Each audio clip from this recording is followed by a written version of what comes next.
Welcome back. We are back here now with actor Patrick Flanery. So, look, we were talking about so many of your interests and whatnot. I want to talk to you about Dexter because here's a show that has something like 35, 37 Emmy, Golden Globe nominations to walk onto a show in, what, 8th season. What is it like? Because, you know, in acting worlds, there's no such thing as a bad role. You do big jobs, you do small jobs, you do big screen, small screen. What's the difference of going on to a show like that for you? Well, I mean, for me, you know, it's a proven recipe. I mean, they're in their 8th season, so they've got the formula down. I mean, everybody works so well together. You know, the left hand speaking to the right hand. Their model of efficiency, you know, makes everything else pale by comparison. And coming together with a bunch of people that the writing is rock solid. It's got a fan base out there. It's just, you know, it really is. I'm not trying to sound overly grateful, but I am. It's just an honor to be a part of something that's that successful. And the show is kind of an iconic show, you know. It was at the forefront of like the television revolution, you know, when television started to really surpass movies in the theater as far as quality and writing. It's just an honor for me to be a part of something like that. Is this your final season?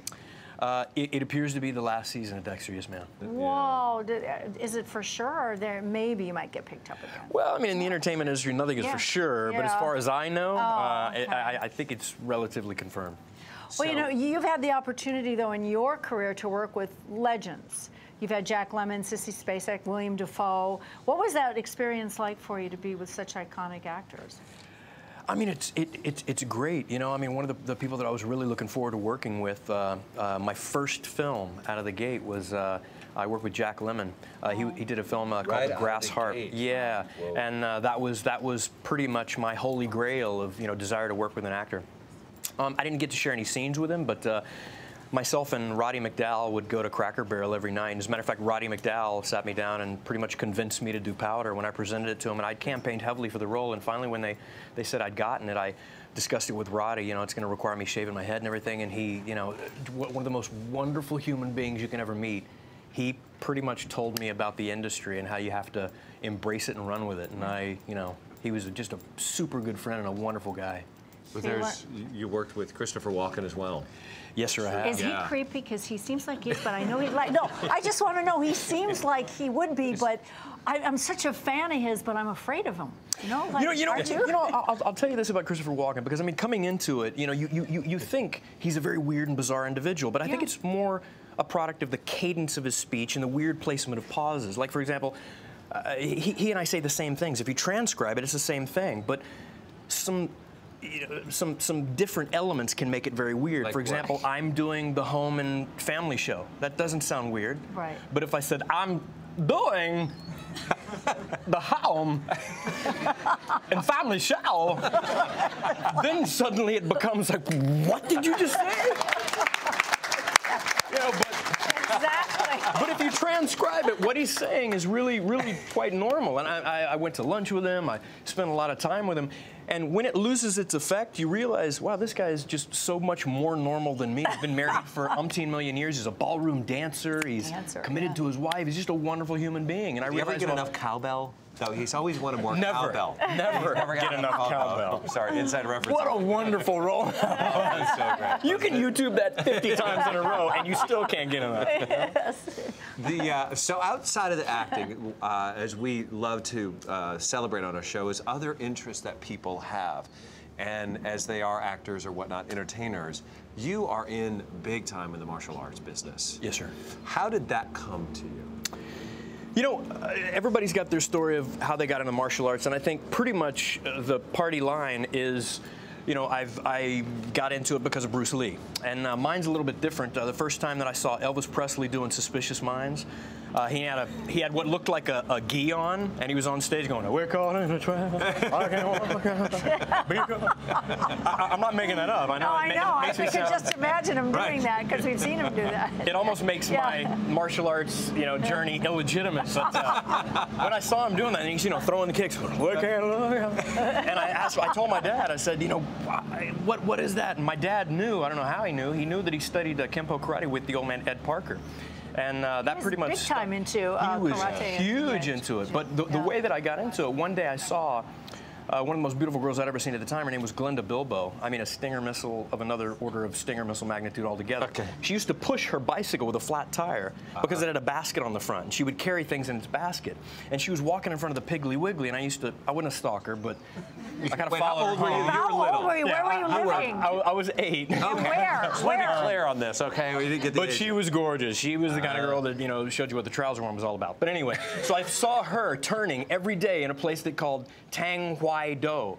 I didn't know what it meant, but she went in there, and I just told my mom, I said, whatever's in there, I got to get me a piece of whatever's in there. And so she signed me up for these classes, and as it is everything in life, as you gentlemen know, everything I've ever done in my life is because I followed a girl. And that's really no different. True with acting?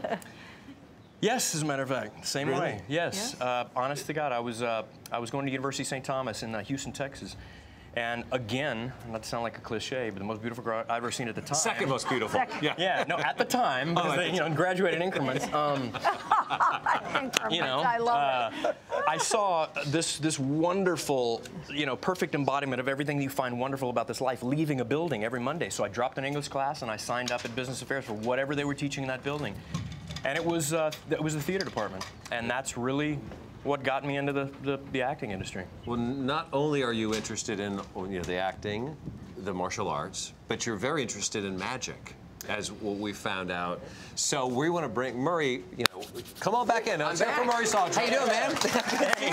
Very good. Congratulations on your show. Thank you very much. I appreciate it. We're Yes. walking away, and you could not get I out know. of sight because we could see the I blue know, forever. right? We turned you back around. No. Yes. So he loves magic. You got You something? do. You want to learn something? I would love to. You guys want to learn something? To go home with? Just for you guys. Keep a secret, all right?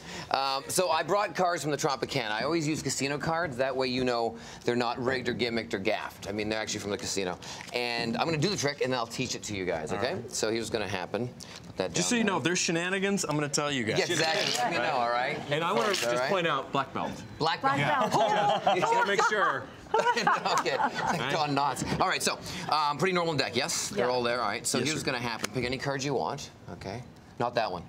No, I'm just kidding. Pick a card. Take the card. I don't know. Memorize the card. Show them and show the audience. Also show the camera, all right? Okay. Make sure I can't see it. I'll look away.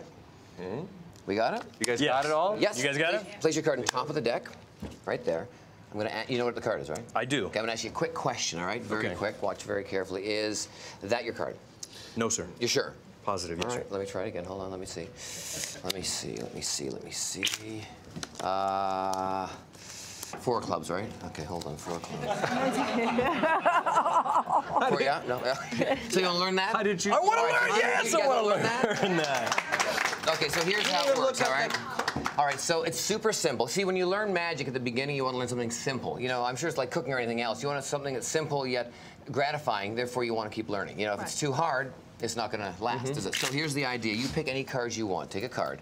All right, show yourself, show them, and show the audience again, okay? So memorize the card. Oh, All right, is the same card again? Did I really? Yeah. Oh, I'm sorry. Put it back down. Sorry, we'll try it again. I apologize. Say stop whenever you'd like. Stop. Right there? Yeah. Take the card, have a look at it, memorize, show yourself, show the audience. What the heck? Show the camera. What the heck is Show the that? camera. Oh, it's the same. No, you're right again. Here, forget that. All right, so here we go. Good. Here, any cards you want. All right, look at it. Different card, I hope. Great. Show them. Show the camera. Okay. All right. All right. Yes. Place the card on top of the deck. Okay. Now here's what you do. You place it on top of the deck. You go behind your back. When you go behind your back, you actually flip the card over. Okay. So it's Okay. on top. When you bring it back around to the front, you're looking at their card. Okay. Okay. But you go, is this your card? Oh, I Now you're see. looking at the card you I flipped over. see. Of course they go, no. He says that's the idea because they're thinking, oh, he's Yeah, messed he's it really up. stupid. So but the idea is when the card's here, folks, when you look at it, don't look at it. Don't be like, hey, is this your card? It doesn't impress anybody. So when you look at it, just kind of glance at it. Be shady about it, okay? Is this, you go, no, oh, it isn't. Oh, let me try it again. You put it behind your back, okay? Make sure you don't swing it this way. Put it behind your back again. Flip the card over. And if you get good at it, you can get good with one finger. Just flip it over, okay? But you can use both hands. Yeah. And then when you bring them back around, cut the deck in half right away. That way they can't just grab the front card and go, oh, wait a minute. And now you know what the card is, so you can do anything you want. You can do it like I did, going, hang on, let me find you, it's the ace, that's our ace spades.